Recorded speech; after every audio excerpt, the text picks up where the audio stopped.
नमस्कार. नमस्कार. महाराष्ट्र आरंभ लाईव्ह न्यूजमध्ये आज आपल्यासोबत बीड जिल्हा शिवसेना प्रमुख उद्धव ठाकरे यांच्या गटाकडून परमेश्वर सातपुते सर यांचं महाराष्ट्र आरंभ स्टुडिओमध्ये आज सहर्ष स्वागत. नमस्कार. नमस्कार.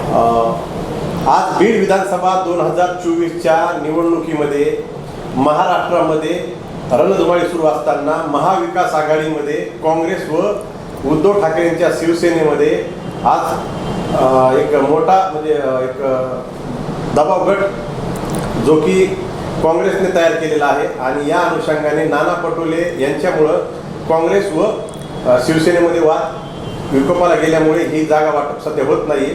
परंतु आज बीड विधानसभेमध्ये शिवसेनेचे जिल्हा प्रमुख परमेश्वर सातपुते सर यांनी बीड जिल्ह्यातील विधानसभा निवडणुकीमध्ये नेमकं म्हणजे आपल्याकडे कोणते मतदारसंघ आहेत व आपली संबंधित मतदारसंघामध्ये महाविकास आघाडीकडून काय भूमिका असणार आहे. बीड जिल्ह्यामध्ये शिवसेना उद्धव बाळासाहेब ठाकरे या पक्षाचा सध्या जनमानसामध्ये नाव झालेला आहे.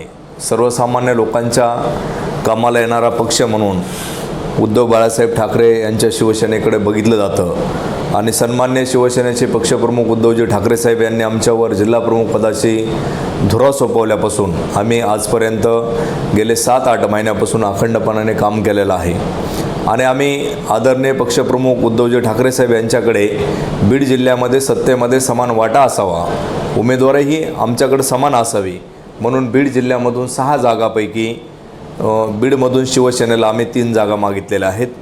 त्यापैकी गेवराई आहे, बीड आहे, आष्टी आहे आणि माजलगाव आहे. तसं 3 आहेत. 4ची आम्ही मागणी करत होतो, 4पैकी 3 सोडावं असं आमचं मत होतं. परंतु आता गेवराईत आमची जवळपास उद्धव साहेबांनी सांगितलेलं आहे की गेवराई कुठल्याही परिस्थितीत गेवराईवरती शिवसेनेचा पूर्णपणे दावा आहे आणि गेवराई कुठल्याही परिस्थितीत आमची जागा फायनल होईल. आणि दुसरं सेकंड आष्टीचं मागे पुढे चाललं आहे, माजलगावसुद्धा आमची जागा फायनल होईल. नक्कीच यावेळी म्हणजे बीड जिल्हा प्रमुख पद उद्धव ठाकरे यांच्या गटाकडून परमेश्वर सातपुते यांना मिळाल्याच्या नंतर त्या शिवसेनेला नक्कीच भरारी मिळाली आहे. कारण सामान्य शिवसैनिक शाखा अध्यक्ष ते जिल्हा प्रमुख असा प्रवास परमेश्वर सातपुते यांचा आहे. तर यावेळी या अगोदर सुद्धा किसान सेनेचे जिल्हा प्रमुख म्हणून त्यांनी काम पाहिलेलं आहे. नक्कीच ग्रामीण भागातील म्हणजे आपण जे अगोदर पद भूषवलं होतं की किसान सेनेचे जिल्हा प्रमुख, त्या माध्यमातून ग्रामीण भागातील जनतेची व शेतकऱ्यांचे प्रश्न काय आत्ता पेंडिंग आहेत व आपण या अगोदर काय सोडवले. बरोबर आहे. मी पहिल्यापासून माझ्या राजकारण आणि समाजकारणाला जशी सुरुवात केली, शेतकऱ्याचा मुलगा म्हणून मला शेतकऱ्यांच्या प्रश्नांची पूर्ण जाण आहे. मी सगळे प्रश्न स्वतः अडचणी अनुभवलेले आहेत. शेतकऱ्यांच्या अनेक प्रश्नांच्यासाठी आम्ही आंदोलनं केली, शासनाकडे वारंवार मागणी केली. आजही शेतकऱ्यांचे जे प्रश्न आहेत, तुमच्या कापसाला आजही 6,000चा भाव आहे, नगण्य भाव आहे. आज जर बघितलं तर गेले 10 वर्षापूर्वी बिट्टीचं ज्या वेळेला बियाणं निघलं आणि बिट्टीचा कापूस आला त्यावेळेस लांब धाग्याचा कापूस म्हणून आपल्या मराठवाड्यात आणि विशेष करून बीड जिल्ह्यातल्या कापसाला त्यावेळेस 5 आणि 6,000चा भाव मिळायचा. परंतु दुर्दैव असं आहे, आज खताचे आणि बियाण्याचे भाव आणि GSTचा जर विचार केला तर हे 5 पटीत ह्याची वाढ झालेली आहे आणि कापसाचा भाव आहे त्या परिस्थितीत आहे. आज कमीत कमी आधारभूत किंमत कापसाची 15,000 रुपये प्रति क्विंटल कापसाचा भाव पाहिजे होता. ऊसाचा दरसुद्धा 5,000 रुपये प्रति टनाप्रमाणे ऊसाचा भाव पाहिजे होता. सोयाबीनचा सुद्धा दर 10 ते 12,000 रुपये प्रति क्विंटल पाहिजे होता. असे अनेक प्रश्न शेतकऱ्यांचे या ठिकाणी आहेत. त्याचबरोबर या ठिकाणी अनेक शेतकऱ्यांना आमच्या लाईट मिळत नाही आणि लाईटीच्या प्रश्नामुळे दिवसा शेतकऱ्यांना आमची त्यावेळेसच्यापासून मागणी आहे सरकारला की तुम्ही रात्रीच्या वेळेस शेतकऱ्यांना वीज पुरवठा करण्याच्या ऐवजी तुम्ही दिवसा जर शेतकऱ्यांना वीज पुरवठा केला तर रात्री जे शेतकऱ्यांना साप वन्य प्राण्यापासून जे दगावतात शेतकरी, मरण पावतो, तर ते शेतकऱ्यांचं जोखीम आहे ती टळण आणि दिवसा जर तुम्ही लाईट शेतकऱ्यांना उपलब्ध करून दिले तर त्याचा फायदा शेतीसाठी नक्कीच होईल. नक्कीच. आपलं गाव गेवराई मतदारसंघामध्ये येतं. आपण गेवराई बीड मतदारसंघात बीड मतदारसंघामध्ये हां, जिल्हा परिषद गट गेवराई मतदारसंघ.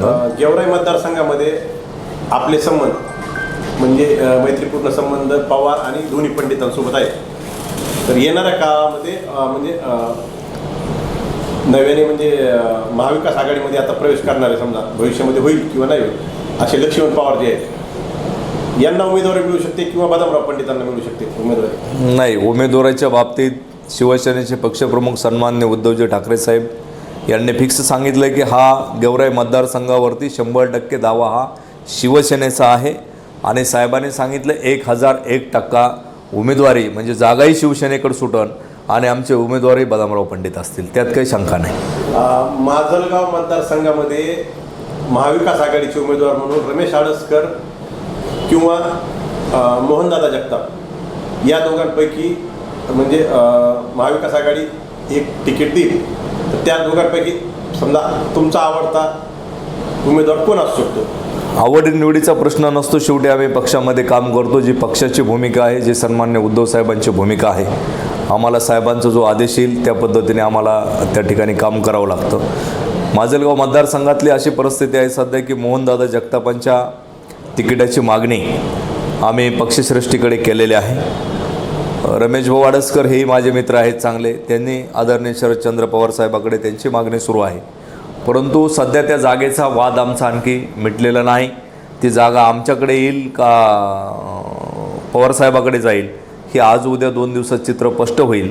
आम्ही त्या जागेची पूर्णपणे 100% माजलगाव विधानसभेची मागणी शिवसेनेकडे केलेली आहे. आम्ही साहेबाला सांगितलं जर तुम्ही माजलगाव मतदारसंघ आम्हाला सोडला तर या मतदारसंघातून आम्ही निश्चित तुम्हाला आमदार देऊ, या ठिकाणी गुलाल आम्ही घेऊ. परंतु महाविकास आघाडी आम्ही सोबत लढतो. जर यदा कदाचित जर दुसऱ्यालाही जागा गेली तर महाविकास आघाडीचा घटक म्हणून आम्ही त्याचं प्रामाणिकपणे आणि चोख काम करून जोही महाविकास आघाडीचा उमेदवार या ठिकाणी बीड जिल्ह्यामध्ये आमची आघाडीसोबत राहिल्यानंतर येईल त्याला गुलाल लावण्याचं, जसं आम्ही लोकसभेला बजरंग बाप्पा सोनवणे यांच्यासोबत खांद्याला खांदा लावून काम केलं, अतिशय त्यांच्यासोबत फिरायला त्यावेळेला कोणी नव्हतं. आम्ही दोघं तिघं जर सोडलं तर कोण नव्हतं एक महत्त्वाची व्यक्ती. आणि तशा परिस्थितीमध्ये लोकांच्या आशीर्वादानं आम्ही त्या ठिकाणी विजय संपादन केला. त्याच पद्धतीने आम्हाला खात्री आहे या मराठवाड्यामध्ये आणि बीड जिल्ह्यामध्ये महाविकास आघाडीच्या बाजूने जनतेचा कौल आहे. आणि येणाऱ्या निवडणुकीत तुम्हाला दिसून जाईल की महाविकास आघाडीच्या बाजूनेच सत्तेचा कौल दिसून येईल. जनताही महाविकास आघाडीला स्वीकारेल आणि जास्तीत जास्त आमची सीट निवडून येतील ह्याची सुद्धा मी तुम्हाला या ठिकाणी माजलगाव मतदारसंघामधून वंदनीय बाळासाहेब ठाकरे यांच्या नेतृत्वाखाली काम करत असताना बाजीराव भाऊ जगताप हे माजलगाव मतदारसंघाचे आमदार झाले होते. यस. तर महाविकास आघाडीतून तिकीट मागत असताना उद्धव साहेबांच्या शिवसेनेकडून मोहन जगतापांना उमेदवारी मिळू शकते का?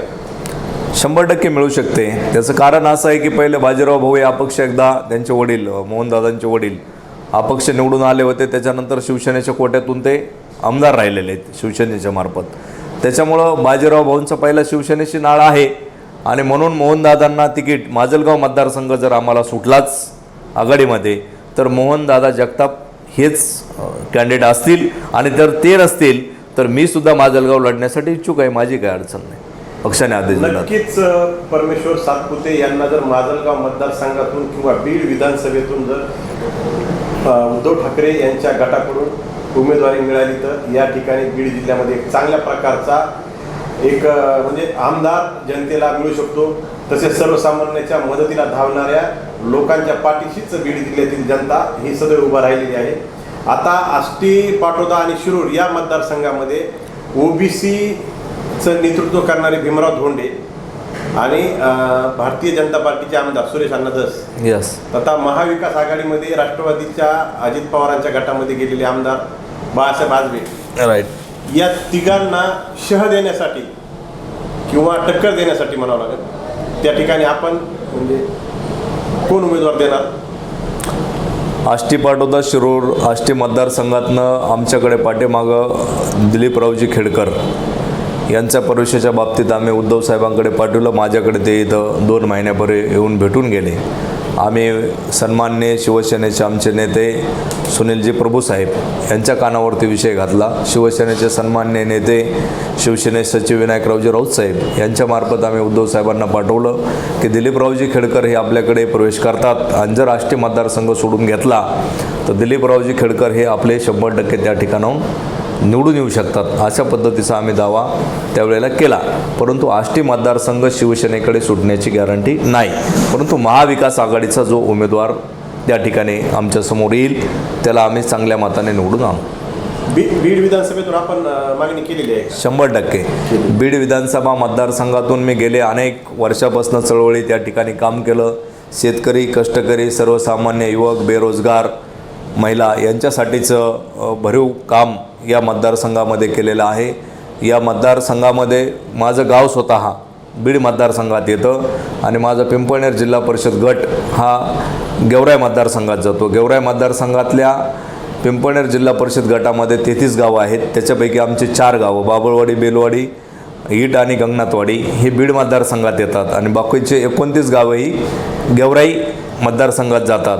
आणि म्हणून बीड मतदारसंघातून माझी तयारी आहे. मागं पण पक्षाला सांगितलं की बीड विधानसभा मतदारसंघातून जर आमच्या शिवसेनेला जागा सोडली तर या ठिकाणी आम्ही निवडणूक लढू आणि जिंकूसुद्धा, हा विश्वास आम्हाला त्या ठिकाणी आहे. बीड विधानसभेमधून शिंदे गटाचे अनिल दादा जगताप उभा राहिले तर आपल्याकडून उद्धव साहेबांच्या सेनेकडून जर आपल्याला उमेदवार लागली तर आपले मैत्रीपूर्ण संबंध कसे जोपासावे?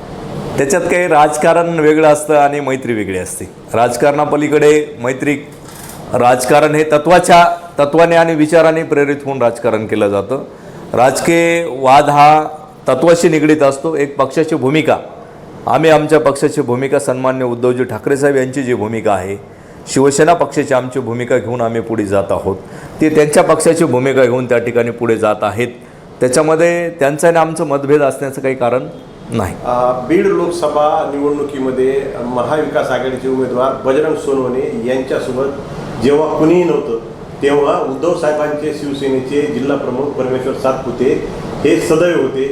त्या ठिकाणी शिवसेनेचा सर्वात मोठा सिंहाचा वाटा या बीड लोकसभेमध्ये आहे. कारण सर्वसामान्याच्या मदतीला धावत असताना परमेश्वर सातपुतेसारखा माणूस हा सर्वसामान्य शेतकरी कुटुंबातून येऊन आज जिल्हा प्रमुख पदापर्यंत जातो. याचं कारण एकच आहे की सर्वसामान्याच्या मदतीला रात्री 2 वाजता फोन उचलणे, सरकारी दवाखाना असेल, बीड जिल्ह्यातलं पोलीस स्टेशन असेल किंवा पिंपळनेर पोलीस स्टेशन असेल, या असंख्य अडचणीच्या वेळी परमेश्वर सातपुते हे नाव सर्वांना सुचतं. 2 मिनिटांमध्ये फोन लावल्याच्या नंतर त्या ठिकाणी परमेश्वर सातपुते यांच्यासारखा जिल्हा प्रमुख असलेला व्यक्तिमत्व त्या ठिकाणी स्वतःहून जातं. तर दुसरे कार्यकर्ते त्या ठिकाणी फोन करून सांगतो, बघतो, कोणाला तरी पाठवतो असं उत्तर देतात. परंतु बीडचे खासदार बजरंग सोनवणे यांना जेव्हा तुम्ही निवडून आणलं त्यानंतर ते थोडे अलिप्त झाल्यासारखं असं वाटतंय. विशेषतः मुस्लिम समाज किंवा दलित समाजाच्या काही गेल्या वेळेस 2 रेकॉर्डिंग व्हायरल झाल्या, त्यावेळेस त्यांच्या बोलण्याची ट्युनिंग ही बदललेली आहे. तुम्ही सर्वसामान्य लोकांना मदत करता, त्यांच्या अडीअडचणीला धावून जाता, परंतु आज बजरंग सोनवणे सारख्या माणसाला तुम्ही खूप मदत केली, उद्धव साहेबांच्या सेनेने मदत केली, पण त्याची जाण त्यांना आज राहिलेली नाही. काय म्हणते? नाही, असं काही नाही. पक्षामध्ये काम करत असताना थोड्याफार गोष्टी होत असतात. बजरंग बाप्पाचा विजय हा खूप संधी आहे आणि खरोखरच आम्ही त्यांच्यावर आरोप कुठला करणार नाही. आमचे त्यांचे संबंध चांगले आहेत. परंतु तुम्ही जे बोललात ते योग्य आहे. काही मलाही जनतेतून त्या पद्धतीचा सूर ऐकायला मिळाला की बाप्पाशी कॉन्टॅक्ट होत नाही, बाप्पाशी बोलणं होत नाही. आम्ही त्यांना सांगितलं आहे, पण त्यांनी त्या सूचनेचं म्हणजे जे जनतेच्या सूचना आहेत ते जनतेचे प्रतिनिधी आहेत आणि खरोखर जनतेने त्यांना डोक्यावर घेतलेला आहे. जनतेच्या सूचनेचा लोकप्रतिनिधीने आदर करून त्यांच्या स्वभावात ते बदल करतील ह्याची मला निश्चित खात्री आहे. जर नाही केला तर आम्ही त्यांना हळूच कानात कानमंत्र महाविकास आघाडी घटक पक्षाचे सहकारी म्हणून कानमंत्र देऊ आणि भविष्यात ते त्याच्यावर मात करून पुढे येईल. आज सर्वसामान्य कुटुंबातून बाहेर येत असताना एक कार्यकर्ता म्हणून ते आज जिल्हा अध्यक्ष या खुर्शीवर आज बसताना तुम्हाला म्हणजे नेमकं आपल्या यशाचं श्रेय हे नेमकं कोणाला द्यायचं? नाही, यशाचं श्रेय देत असताना मी यशाचं श्रेय सन्मान्य शिवसेनेचे पक्षप्रमुख उद्धवजी ठाकरे साहेब यांनाच देईल. कारण की सर्वसामान्य कुटुंबातून, शेतकरी कुटुंबातून आलेला व्यक्ती ज्याने सर्वसामान्य लोकांपर्यंत, घटकापर्यंत जाऊन अहोरात्र पक्षाचं काम केलं आणि त्याचीच दखल घेऊन सन्मान्य पक्षप्रमुखांनी मला न्याय दिला आणि गेल्या 8 महिन्यापूर्वी मला शिवसेनेचा जिल्हा प्रमुख म्हणून ही संधी दिली. खूप मोठी संधी मला सन्मान्य उद्धव साहेबांनी दिली. त्या संधीचं निश्चित मानाने सोनं करून आणि दिलेली जिम्मेदारी, दिलेली जबाबदारी मी प्रामाणिकपणे निभवून या ठिकाणी शिवसेना उद्धव साहेबाचं एक शिवसैनिक म्हणून मी काम चांगल्या पद्धतीने करून बीड जिल्ह्यामधून शिवसेनेला मजबूत करण्याचं, बळकटीकरण करण्याचं आणि शिवसेना वाढविण्याचं काम आमच्यावरती जिम्मेदारी आहे, ती आम्ही प्रामाणिकपणाने पार पाडू आणि सन्माननीय उद्धवजी ठाकरे साहेब यांना अभिप्रेत असणारं काम आमच्या हातून होईल, हा सुद्धा मी विश्वास या ठिकाणी आपणास देतो. उद्धव साहेबांच्या शिवसेनेमध्ये दलित आणि मुस्लिमांची एक गर्दी आता पाहायला मिळत आहे. बरोबर आहे. तर बीड जिल्ह्याचं आपल्या सोबत म्हणजे मोजके कोण पदाधिकारी आहेत? पदाधिकारी तर आमच्यासोबत आहेतच, परंतु तुम्ही जे आता सांगितलं विषय की उद्धव साहेबांच्या बाबतीत आता असं झालं आहे, मुळातच उद्धव साहेबांच्या शिवसेनेमध्ये जात धर्म पंथ ह्याला महत्त्व दिलं जात नाही. सामान्य ज्या जातीचे 2-2 घरं नाही, ज्या जातीचे बोटाव मोजण्या इतके लोक नाहीत, त्या व्यक्तीला उद्धव साहेबांनी जे बुरुड्याचं हे करतात त्यांनासुद्धा आमदार केलं, मंत्री केलं. जे टपरी चालवणारे लोक होते त्यांना आमदार केलं, मंत्री केलं. म्हणजे उद्धव साहेब कुठलीही जातपात धर्म बघत नाही, सर्वसामान्य व्यक्तीला त्या ठिकाणी पदं आणि त्याला प्रतिष्ठा मिळवून देतात. आणि बीड जिल्ह्यातून सुद्धा आणि महाराष्ट्रातून सुद्धा उद्धव साहेबासोबत प्रेम करण्यासाठी दलित समाज असेल, सर्व आमचे दलित बंधू असतील, आमचे मुस्लिम बंधू असतील, मराठा समाजातील आमचे बंधू असतील, सर्व जाती धर्मातले लोक आज उद्धव साहेबाकडे या महाराष्ट्राला एक आश्वासक नेतृत्व उद्धव साहेबाच्या रूपाने मिळतंय आणि हा महाराष्ट्राला स्थिर ठेवण्याचं काम, स्थिर शासन देण्याचं काम आदरणीय शिवसेनेचे पक्षप्रमुख उद्धवजी ठाकरे आणि लढायचं दोन्ही पण निर्णय घेतलेला आहे. बरोबर. कोणत्या उमेदवाराला परिस्थिती बघून त्या ठिकाणी पाठिंबा देणार आहे? तर महाविकास आघाडीचे घटक किंवा ज्या समाजामध्ये आपण स्वतः जन्माला आलात, बरोबर, या नेमकं जरांगे पाटलांना विनंती करणार आहात का की महाविकास आघाडीच्या उमेदवारांना आपण पाठिंबा द्यावा म्हणून? नाही, असं नाही. आदरणीय मनोजदादा जरांगे पाटील यांचा निर्णय हा स्वतंत्र आहे, त्या बाबतीत आम्ही त्यांना बोलू शकत नाही. परंतु समाजाचा एक घटक म्हणून आजपर्यंत आदरणीय मनोजदादा जरांगे पाटलांनी ज्या ज्या ठिकाणी बैठका झाल्या, ज्या ज्या ठिकाणी सभा झाल्या, त्या सभेच्या प्रत्येक ठिकाणी जी आमच्यावर जिम्मेदारी मराठा समाजाचा एक सेवक म्हणून, मराठा सेवक म्हणून जी जी जिम्मेदारी दिली, पहिल्यांदा माझ्या पंपावरून डिझेल पेट्रोल दिलं, अंतरवली सराटीला पहिली बैठक मोठी झाली त्यावेळेस, नंतरच्या ह्याला मी गाड्या दिल्या, नंतरच्या ह्याला जे बी आमच्यावरती जिम्मेदारी येतील कुठल्याही कार्यक्रमाला त्या आम्ही यशस्वीपणे त्या ठिकाणी निभावल्या. समाज म्हणून माझी एकच विनंती आदरणीय मनोजदादाला राहील की आपली भूमिका आपण मांडत असताना आपण मराठा समाजाच्या आरक्षणाच्या बाबतीतची भूमिका ही खूप चांगली मांडली आणि समाज आपल्यासोबत आजपर्यंत राहिला, आजही आहे, पुढेही राहील. परंतु आपण उमेदवार उभा करण्याची जी भूमिका आहे याच्यासाठी वेळ जास्त झालेला आहे. तर ती भूमिका आपण जर तशी ठेवली तर त्याच्यामधनं भाजपला निश्चित मानाने ह्याचा फायदा होऊ शकतो, महायुतीला होऊ शकतो. आणि ज्यांची दिल्ली ते गल्ली सत्ता आहे अशा वेळी ते फक्त 24 घंटे 24 आवर्स 24 घंट्याच्या आत आरक्षण हे महाराष्ट्र शासनाकडनं आणि दिल्ली सरकारकडनं, केंद्र सरकारकडनं देऊ शकतात, जाहीर करू शकतात आणि अंमलबजावणी करू शकतात. की ज्यांच्या हातात होतं तरी या सरकारने आदरणीय मनोजदादाला फसवलं, मनोजदादाला मुंबईमध्ये गुलाल उधळण्यास भाग पाडलं. तेही मनोजदादाला, आदरणीय मनोजदादा आणि मराठा समाजाला त्यांनी फसवलं. आणि म्हणून कुठंतरी जर ह्यांना मराठा समाजाचा एक आपल्याला जर मराठा समाजाची काय ताकद आहे हे जर दाखवून द्यायचं असेल तर ज्या पद्धतीने तुम्ही लोकसभेला निर्णय घेतला आणि ह्यांना दाखवून दिलं की मराठा समाज हा चित्र बदलू शकतो, सगळं चित्र महाराष्ट्रातलं पालटू शकतो, तर हाच जर निर्णय तुम्ही घेतला पाडापाडीचा तर येणाऱ्या निवडणुकीत सुद्धा निश्चित मानानं ज्यांनी आपल्या आरक्षणाला विरोध केलेला आहे, महायुतीने त्या ठिकाणी आपल्या आरक्षणाला विरोध केला, या सत्ताधारी सरकारनं आरक्षणाला विरोध केला आणि त्यांना जर त्यांची सत्तेची मस्ती आणि त्यांना जर त्यांची जागा दाखवायची असेल तर आदरणीय मनोजदादा जरांगे पाटील यांनी उमेदवार उभा करण्यापेक्षा उमेदवार पाडण्याचा जर निर्णय घेतला तर त्या निर्णयाचं मी निश्चित मानाने स्वागत करेल. परंतु त्यांनी तो जरी निर्णय घेतला, आदरणीय मनोजदादांचा निर्णय हा स्वतंत्र आहे, आम्ही त्याच्याविषयी कुठलाही बोलू शकत नाही. तो निर्णय त्यांचा वैयक्तिक आहे, ते जो निर्णय घेताल तो समाजाला मान्य आहे. तर जे समाजासोबत आम्ही समाज म्हणून आहेत, परंतु राजकारणामध्ये आमच्याकडे एक पक्षाची जिम्मेदारी असल्या कारणानं पक्षाचं जे काम आहे, पक्षाचा जो आदेश आहे तो आम्हाला पाळावा लागतो. म्हणून आम्ही पक्षाच्या आदेशाप्रमाणे आम्ही काम करणार. नक्कीच या ठिकाणी परमेश्वर सातपुते हे नाव म्हणजे गोरगरिबांच्या मदतीला धावणारं नाव आहे. कुणाचं लग्न असेल तर त्या ठिकाणी पंगत देण्याचं काम एखाद्या मुलीच्या लग्नामध्ये काही अडचण आली तर त्या ठिकाणी मदतीला धावणारं नाव म्हणजे परमेश्वर सातपुते असेल, कुणाचा वाढदिवस असेल, कुणाचा अंत्यविधी असेल, किंवा एखाद्या धार्मिक क्षेत्रामध्ये हिंदू मुस्लिमांचा धार्मिक कार्यक्रम असेल त्या ठिकाणी जाऊन उपस्थित राहणं, भेट देणे व मदत करणे हा परमेश्वर सातपुते यांचा स्वभाव आहे. नक्कीच या बीड जिल्ह्यामध्ये शिवसेना वाढीसाठी परमेश्वर सातपुते यांचं कार्य हे शिवसेनेला पुढे घेऊन जाणार आहे. बीड लोकसभेमध्ये परमेश्वर सातपुते यांनी जी मेहनत केली त्यामुळे बजरंग सोनवणे सारख्या उमेदवाराचा या ठिकाणी विजय झाला आणि पंकजाताई मुंडे यांच्यासारख्या एक म्हणजे काय म्हणता येईल त्याला एक राजकीय वारस असलेल्या पंकजा मुंडे यांना सगळं आयतं एका जागेवर मिळालेलं आहे.